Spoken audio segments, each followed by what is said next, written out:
psikologi pendidikan. Yang pertama, definisi psikologi pendidikan.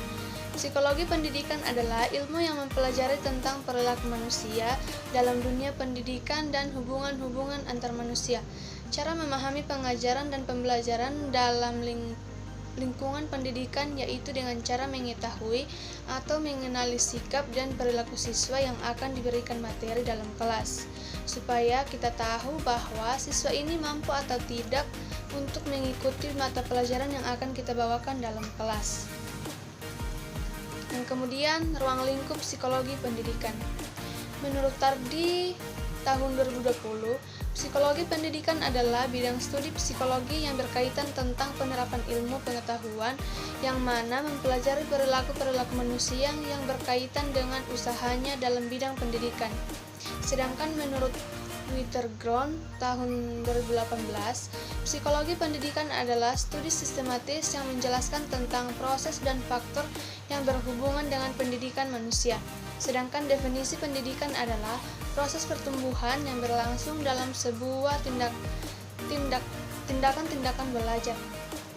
Dapat disimpulkan bahwa ruang lingkup psikologi pendidikan merupakan pengembangan dan pembaharuan kurikulum yang akan menjadi bahan ajar dan pembentukan karakter siswa selama 1 semester penuh.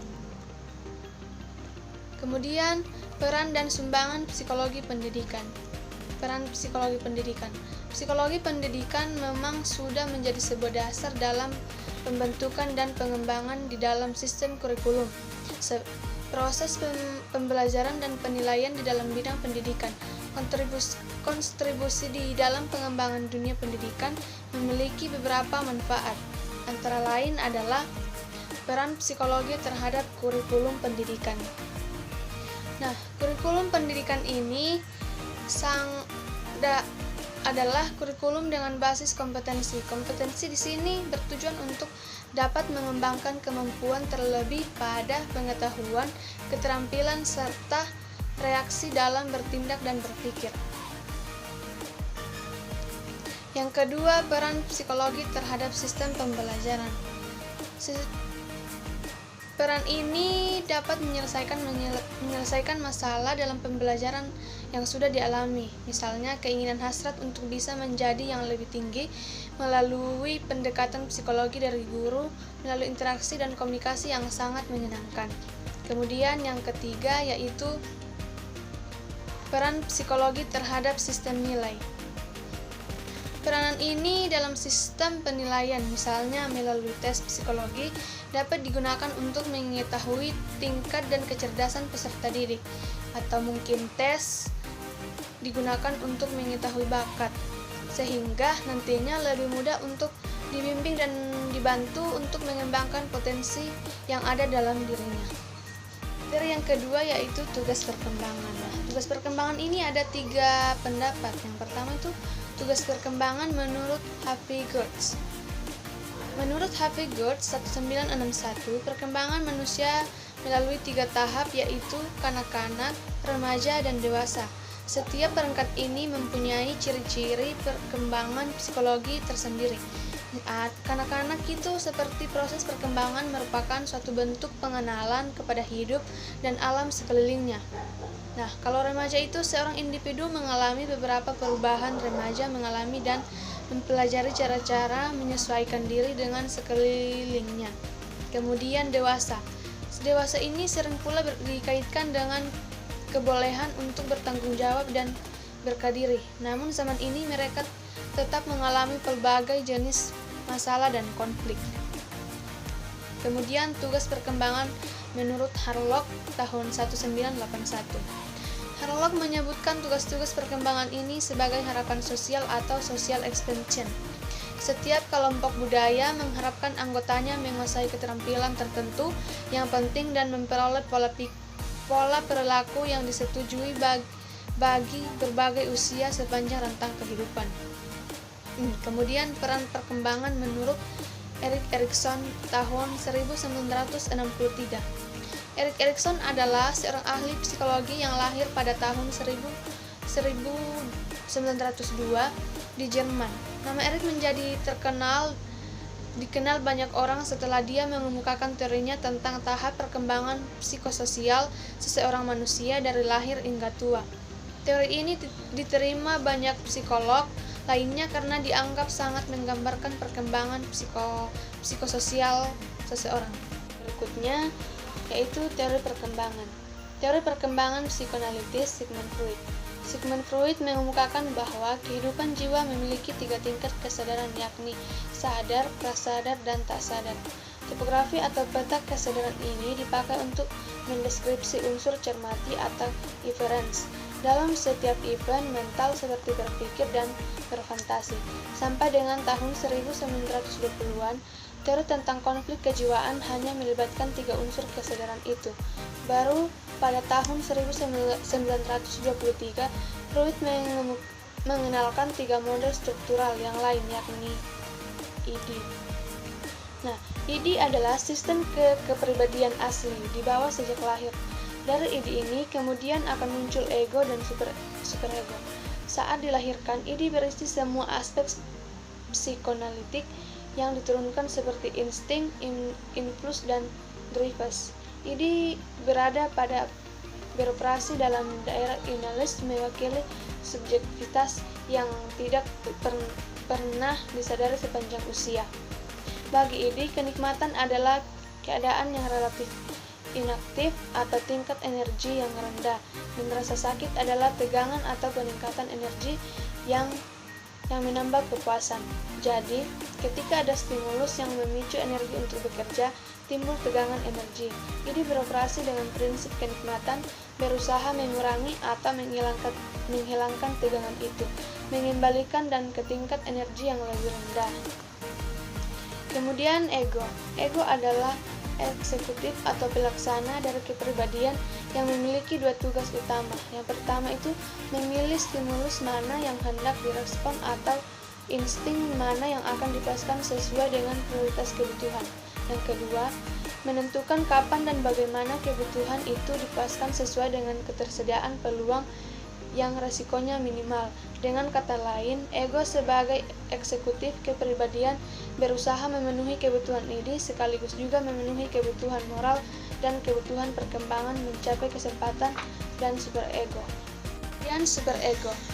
Superego adalah kekuatan moral dan etik dari kepribadian yang beroperasi memakai prinsip idealistik sebagai lawan dari prinsip kepuasan ide dan prinsip realistik dari ego. Superego berkembang dari ego dan seperti ego dia tidak mempunyai energi sendiri. Sama dengan ego, superego beroperasi dari 3 daerah kesadaran. Namun berbeda dengan ego, dia tidak mempunyai kontak dengan dunia luar atau sama dengan ide. Sehingga kebutuhan kesempurnaan yang diperjuangkan tidak realistik atau ide tidak realistik dalam memperjuangkan kenikmatan. Freud berpendapat bahwa dalam perkembangan manusia terdapat 2 hal pokok, yaitu bahwa tahun-tahun awal kehidupan memegang peranan penting bagi pembentukan kepribadian, dan yang kedua, bahwa perkembangan manusia meliputi tahap-tahap psikonekstual. Teori perkembangan kognitif menurut Jean Piaget. Teori perkembangan kognitif Jean Piaget atau teori Piaget menunjukkan bahwa kecerdasan berubah seiring dengan pertumbuhan anak. Perkembangan kognitif seorang anak bukan hanya tentang memperoleh pengetahuan. Anak juga harus mengembangkan atau membangun mental. Lantas seperti apa tahapan teori Piaget dalam perkembangan kognitif anak? Yang pertama, tahap sensimotor atau usia 18 sampai 24 bulan. Tahap sensori motor adalah yang pertama dari 4 tahap dalam teori Piaget mengenai perkembangan kognitif anak. Selama periode ini, bayi mengembangkan pemahaman tentang dunia melalui koordinasi pengenalan sensorik atau melihat, mendengar, dan tindakan motorik atau menggapai, menyentuh. Kemudian yang kedua, tahap praoperasional usia 2-7 tahun. Tahap ini dimulai sekitar 2 tahun dan berlangsung hingga kira-kira 7 tahun. Selama periode ini, anak berpikir pada tingkat simbolik tapi belum menggunakan operasi kognitif, artinya anak tidak bisa menggunakan logika atau mengubah. menggabungkan atau memisahkan ide atau pikiran. Yang ketiga, tahap operasional konkret dari usia 7 sampai 11 tahun. Perkembangan kognitif anak di tahap ini berlangsung sekitar 7 sampai 11 tahun dan ditandai dengan perkembangan pemikiran yang terorganisir dan rasional. Piaget menganggap tahap konkret sebagai titik balik utama dalam pengembangan kognitif anak karena memindai awal pemikiran logis. Yang keempat, tahap operasional formal dari usia 12 sampai 12 tahun ke atas. Perkembangan kognitif anak menurut tahap terakhir menurut Piaget dimulai sekitar 12 tahun dan berlangsung hingga dewasa. Kemudian bagian C, teori perkembangan belajar perilaku sosial atau menurut B.F. Skinner. Prinsip dasar dari pendekatan Skinner adalah tingkah laku disebabkan dan dipengaruhi oleh variabel eksternal. Skinner menjadikan teori kepribadian sebagai label dari aspek tingkah laku tertentu. Skinner juga menyatakan bahwa perilaku tidak lain adalah kemampuan pola tingkah laku, dan jika kita bertanya tentang perkembangan perilaku, tidak lain bertanya tentang perkembangan pola tingkah laku ini. Pembentukan tersebut dengan melalui beberapa langkah, diantaranya yang pertama, jadwal penguatan, yang kedua, pembentukan atas shaping, yang ketiga, modifikasi tingkah laku, yang keempat, generalisasi dan diskriminasi. Kemudian teori perkembangan ekologis menurut Erik Erikson. Teori psikososial menurut Erikson menyebutkan bahwa motivasi utama manusia bersifat sosial dan mencerminkan suatu keinginan untuk berhubungan dengan orang lain. Freud dan Erikson membagi perkembangan ke dalam beberapa tahap yang terjadi secara berkesinambungan. Pada teorinya, Erikson lebih menekankan pada perkembangan emosional manusia yang terdiri dari beberapa kriteria sebagai berikut. Yang pertama, melukiskan perilaku secara kualitatif berbeda. Yang kedua, mengacu terhadap personalan umum. Yang ketiga, berlangsung pada urutan yang tidak dapat berubah. Yang keempat, secara struktural memiliki sifat universal. Yang kelima, teori perkembangan ekologis menurut Uri Grofenberg. Pengertian dari teori sistem ekologi adalah teori yang dikembangkan oleh Uri Grofenberg yang fokus utamanya adalah pada konteks sosial di mana anak tinggal dan orang yang mempengaruhi perkembangan anak. Teori ekologi merupakan sebuah teori yang menekankan pada pengaruh lingkungan dalam perkembangan setiap individu, di mana perkembangan peserta didik merupakan hasil interaksi antara alam sekitar dengan peserta didik tersebut. Masing-masing subsistem teori Grofenberg tersebut dapat diuraikan sebagai berikut. Yang pertama, mikrosistem, yang kedua, mesosistem, yang ketiga, ekosistem, yang keempat, makrosistem, yang kelima, kronosistem. Kita lanjut ke bab yang berikutnya, yaitu perbedaan individu. Yang A, konsep dasar perbedaan individu. Teori perbedaan individu dalam psikologi yang dikembangkan oleh Lindgren tahun 1980 menyatakan bahwa sebuah perbedaan individual menyangkut mengenai variasi yang terjadi, baik variasi dalam aspek fisik dan juga psikologis. Perbedaan individual tersebut juga disatukan dalam sebuah teori Kaplan 1195-224 yang menyatakan sembarang sifat atau perbedaan kuantitatif dalam suatu sifat yang dapat membedakan suatu individu dengan individu lain. Sedangkan teori Garry tahun 1963 dalam sebuah buku perkembangan peserta didik karya Sunarto dan Bihagung Hartono yang memiliki beberapa kategori. Yang pertama, perbedaan fisik, tingkat dan juga berat badan, jenis kelamin, pendengaran, penglihatan, dan juga kemampuan bertindak. Perbedaan sosial termasuk status ekonomi, agama, dan juga hubungan keluarga dan juga suku. Perbedaan kepribadian termasuk status ekonomi, agama, dan juga hubungan keluarga dan suku. Adanya perbedaan inteligasi, kemampuan dasar, perbedaan kecakapan atau kepribadian di sekolah. Perbedaan individu. Makna perbedaan dalam perbedaan individual menurut Lidgren tahun 1980 menyangkut variasi yang terjadi, baik variasi pada aspek fisik maupun psikologis. Perbedaan individu adalah hal-hal yang berkaitan dengan psikologi pribadi yang menjelaskan perbedaan psikologis maupun fisik antara orang-orang serta berbagai persamaannya. Kemudian aplikasi keragaman individu dalam pendidikan. Yang pertama, accelerated learning atau pengajaran remedial. Program pengajaran remedial merupakan bentuk pengajaran yang khusus diberikan pada siswa yang mengalami hambatan belajar. Siswa yang mengalami hambatan belajar dapat dilihat dari pencapaian prestasi belajar yang lebih rendah dibandingkan siswa satu kelas pada umumnya.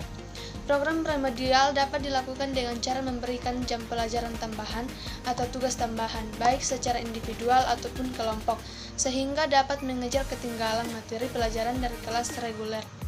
Pernyataan pendidikan dan pembelajaran remedial dapat dilakukan sesuai dengan tipe belajar siswa, memampu umur mental dan bakat individu. Pengajaran remedial diselenggarakan di sekolah, dilakukan secara individual dengan program yang merupakan bagian tak terpisahkan dari kurikulum sekolah. Remedial learning atau pembelajaran percepatan. Program percepatan merupakan pemberian layanan program pembelajaran yang disesuaikan dengan bakat, kemampuan, tingkat kecepatan dalam belajar, dan kecerdasan yang dimiliki siswa. Bentuk umum yang digunakan adalah dalam bentuk kenaikan kelas atau tingkat yang lebih cepat dari siswa pada umumnya, sehingga siswa yang bersangkutan dapat menyelesaikan program pendidikan reguler dengan cepat. Implementasi accelerated learning menurut Miller didasari oleh beberapa prinsip penting. Yang pertama, belajar melibatkan seluruh pikiran dan tubuh. Yang kedua, belajar adalah berinteraksi bukan mengkonsumsi. Ketiga, kerjasama membantu proses belajar. Yang keempat, pembelajaran berlangsung pada banyak tingkatan secara simultan. Yang kelima, belajar berasal dari mengerjakan pekerjaan itu sendiri atau dengan umpan balik. Yang keenam, emosi positif sangat membantu pembelajaran. Berikutnya, belajar dan pembelajaran. Hakikat belajar dan pembelajaran. Yang pertama, hakikat belajar. Menurut Gulo tahun 2002 adalah suatu proses yang berlangsung dari dalam diri seseorang yang mengubah tingkah lakunya, baik tingkah laku dalam berpikir, bersikap, dan juga berbuat. Sedangkan menurut James O. Whittaker tahun 1999 menyatakan bahwa belajar adalah proses di mana tingkah laku menimbulkan atau mengubah melalui latihan atau pengalaman. Sedangkan menurut R. Grene tahun 1999, belajar adalah suatu proses untuk memperoleh motivasi dalam pengetahuan, keterampilan, kebiasaan, dan tingkah laku. Jadi, belajar adalah sebuah proses yang dilakukan oleh individu untuk memperoleh sebuah perubahan tingkah laku yang menetap, baik yang dapat diamati maupun yang tidak dapat diamati secara langsung, yang terjadi sebagai suatu hasil latihan atau pengalaman dalam interaksi dengan lingkungan. Hakikat belajar menurut Gersono, istilah belajar dimaknai sebagai suatu kegiatan yang mengakibatkan terjadinya perubahan tingkah laku. Dengan pengertian demikian, maka pembelajaran berubah tingkah laku. Dengan pengertian demikian, maka pembelajaran dapat dimaknai sebagai suatu kegiatan yang dilakukan oleh guru sedemikian rupa sehingga tingkah laku peserta didik berubah ke arah yang lebih baik. Adapun yang dimaksud dengan proses pembelajaran adalah sarana dan cara bagaimana suatu generasi belajar, atau dengan kata lain, bagaimana sarana belajar itu secara efektif digunakan. Sedangkan menurut Duffy dan Roger, pembelajaran adalah suatu usaha yang sengaja dilibatkan dan menggunakan pengetahuan profesional untuk memiliki guru untuk mencapai tujuan kurikulum. B. Faktor-faktor mempengaruhi belajar. Belajar tidak semata-mata dipengaruhi oleh siswa, namun terdapat beberapa faktor yang mempengaruhi. Menurut Mubin-Shah, pengelompokan faktor-faktor yang mempengaruhi proses belajar ada 3 bagian, yaitu faktor internal atau faktor dari dalam siswa, yakni keadaan atau kondisi jasmani dan rohani siswa. Yang kedua, faktor eksternal atau faktor dari luar siswa, yakni kondisi lingkungan di sekitar siswa. Yang ketiga itu faktor pendekatan belajar atau approach to learning, yakni jenis upaya belajar siswa yang meliputi strategi dan metode yang digunakan siswa untuk melakukan kegiatan mempelajari materi-materi pelajaran. Teori-teori belajar menurut teori yang pertama, teori behaviorisme. Dalam kamus bahasa Inggris, behaviorisme artinya kekuatan tindak lanjut atau bertingkah laku dengan sopan. Behaviorisme adalah teori perkembangan perilaku yang dapat diukur, diamati, dan dihasilkan oleh respon terhadap belajar. Rangsangan. Yang kedua, teori kognitivisme mengatakan bahwa belajar dilaksanakan individu merupakan hasil interaksi afektivitas mentalnya dengan lingkungan sehingga menghasilkan perubahan perilaku dan pengetahuan. Kedua, teori humanisme adalah sebuah teori yang memanusiakan manusia, di mana seorang individu dalam hal ini peserta dapat menggali kemampuannya sendiri untuk diterapkan dalam lingkungannya. Berdasarkan teori Abraham Maslow, teori humanisme ini lebih mengedepankan motivasi untuk mengembangkan potensi peserta didik secara penuh. Yang keempat, teori konstruktivisme adalah teori yang mengedepankan kegiatan mencipta serta mengembangkan diri sesuai yang telah dipelajari. Kegiatan membangun atau konstruktif dapat memicu siswa untuk selalu aktif sehingga kecerdasannya akan turut meningkat. Berikutnya, evaluasi hasil belajar. Pertama, konsep evaluasi hasil belajar adalah salah satu kompetensi yang harus dikuasai oleh pendidik atau evaluasi hasil belajar. Kompetensi ini sejalan dengan tugas dan tanggung jawab pendidik dalam pembelajaran, yaitu mengevaluasi hasil belajar peserta didik. Kompetensi tersebut sejalan pula dengan instrumen penilaian kemampuan pendidik. Jadi, penilaian ini menjelaskan bahwa dengan penilaian tidak sama konsepnya dengan pengukuran dan tes, meskipun ketiga konsep ini sering dilibatkan ketika masalah evaluasi pendidikan dibicarakan. Kedua, yang bagian A-B, sifat evaluasi hasil belajar. Dari sifat evaluasi hasil belajar adalah efektivitas pendidikan dan proses pembelajaran sebenarnya banyak bergelut dengan aktivitas yang abstrak, mencakup sikap, mental, bakat, kepandaian, dan perilaku yang merupakan tujuan pendidik dalam cakupan wilayah kognitif, efektif, dan psikomotorik. Namun, untuk mengetahui kemampuan anak atau hasil belajar, anak harus menggunakan prosedur yang benar, yaitu menggunakan instrumen yang tepat dengan tujuan yang dikehendaki. Prinsip-prinsip evaluasi hasil belajar. Tujuan dilakukannya evaluasi pembelajaran yaitu untuk menciptakan kegiatan belajar mengajar yang lebih baik ke depannya. Untuk mendapatkan hasil evaluasi yang akurat dan baik, maka evaluasi harus menghubungkan dengan beberapa prinsip. Macam-macam alat evaluasi belajar yaitu teknik tes. Tes merupakan alat ukur yang standar dan objektif sehingga dapat digunakan secara meluas untuk mengukur dan membandingkan keadaan psikis atau tingkah laku individu. Yang kedua, teknik tes. Non-tes sangat penting dalam mengevaluasi siswa pada ranah efektif dan psikomotor, berbeda dengan teknik tes yang lebih menekankan aspek kognitif. Fungsi evaluasi hasil belajar. Dari segi peserta didik secara individu, evaluasi berfungsi untuk mengetahui tingkat pencapaian peserta didik dalam suatu proses pembelajaran yang meliputi menetapkan, memberi, dan menetapkan kelulusan. Sedangkan dari segi program pengajaran, evaluasi berfungsi sebagai memberi motivasi, dasar pemberian angka untuk mengembangkan kurikulum, mengidentifikasi dan mengkaji kajian peserta didik. Kemudian yang terakhir yaitu diagnostik kesulitan belajar atau DKB. Konsep diagnostik adalah suatu analisis terhadap kelainan atau salah penyesuaian diri pada gejala-gejalanya. Jadi, diagnostik merupakan proses pemeriksaan terhadap hal-hal yang dipandang tidak beres atau bermasalah. Kedua, pengertian kesulitan. Belajar secara harfiah, kesulitan belajar didefinisikan sebagai rendahnya kepribadian yang dimiliki seseorang dibandingkan dengan kemampuan yang seharusnya dicapai oleh orang itu. Kesulitan belajar secara formal dapat dikenali dari keterlambatan dalam perkembangan kemampuan seorang anak. Langkah-langkah DKB yang pertama itu melakukan observasi kelas, yang kedua memeriksa penglihatan dan pendengaran siswa khususnya yang diduga mengalami kesulitan belajar, yang ketiga mewawancarai orang tua atau wali siswa untuk mengetahui hal awal keluarga yang mungkin menimbulkan kesulitan belajar. Yang ketiga, tindak lanjut. Setelah diadakannya diagnostik dalam kesulitan belajar, maka ada langkah-langkah selanjutnya dalam menentukan tindakan. Dalam melakukan tindak lanjut, siswa yang mengalami kesulitan belajar dilakukan terlebih dahulu beberapa hal penting, di antaranya yang pertama, analisis hasil diagnostik. Yang kedua, menentukan kecakapan bidang bermasalah. Yang ketiga, menyusun program perbaikan. Dan yang keempat, program perbaikan.